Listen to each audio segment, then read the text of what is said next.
Hello to you all. This is an introduction of African economy. The continent of Africa is blessed and full of natural resources, as from the north to the south and the east to the west. For mineral resources in one hand, there are diamonds, gold, iron ore, bauxite, aluminium, uranium, phosphate, and many others. On the other hand, there are varieties of agricultural produce and fertile soil.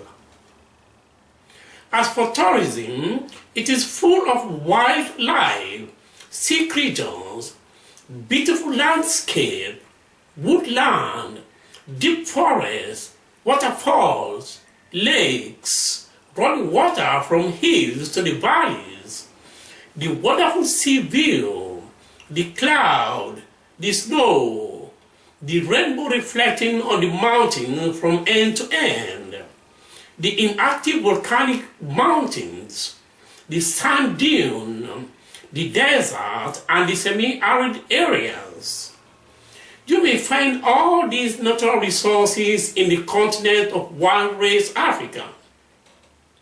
But yet, the Africans are dying of hunger, drought, malnutrition, immigrating to other continents for survival. If the question is to be answered, who are responsible for the impoverishment of African economy? Let us look into the economy of each one of the countries in Africa. Then you may give your opinion if wish. The world is part of Africa, and Africa is part of the world we live in. Do not destroy the wonders and beauties of our only beloved earth. Thank you so much. The economy of Gabon. Gabon's economy is dominated by oil. Oil revenues comprise roughly 46% of the government's budget. Oil production is now declining rapidly since 1997. Some estimates suggest that Gabonese oil will be expended by 2025. In spite of the decreasing oil revenues, planning is only now beginning for an after-oil scenario. Gabonese public expenditures from the years of significant oil revenues were not spent efficiently. Overspending on the Trans-Gabon Railway, the oil price shock of 1986, the franc devaluation of 1994, and low oil prices in the late 1990s caused serious debt problems that still affect the country. However, in September 2005, Gabon successfully concluded a 15-month standby arrangement with the IMF. Another 3-year standby arrangement with the IMF was approved in May 2007. Because of the financial crisis and social developments surrounding the death of President Omar Bongo and the elections, Gabon was unable to meet its economic goals under the standby arrangements in 2009. Gabon's oil revenues have given it a strong GDP per capita, extremely high for the region.